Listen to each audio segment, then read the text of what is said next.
ஹஜ்ருல் அஸ்வத் முத்தமிடுறதுக்கு ஏங்க அதற்கு சிறப்பு சொல்லுகின்றார்கள்? நபியுடைய உதடு ஒரு தடவை பட்டு விட்டது.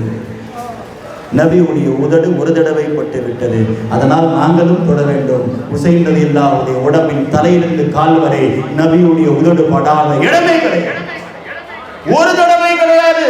ஸைத் பின் அர்கம் சொல்லுகின்றார்கள், இந்த முகத்தில் பல தடவை நான் பார்த்திருக்கிறேன், நபியுடைய உதடு கொஞ்சுகின்றதை பல தடவை பார்த்திருக்கிறேன். பல ஹஜ்ருல் அஸ்வத்கள் சேர்ந்தாலும் ஒரு ஹுசைனுக்கு நிகராக வர முடியாது.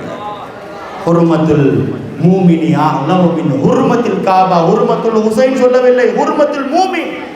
காபாவை விட 1000 மடங்கு உயர்ந்தது மூமினுடைய கண்ணியம் என்றார்கள் பெருமானார் ஸல்லல்லாஹு அலைஹி வஸல்லம். அவர் கர்பலாவில் போய் மௌத்தாகல, குடும்பத்தை எல்லாம் விதவையாக அனாதையாக ஆக்கல.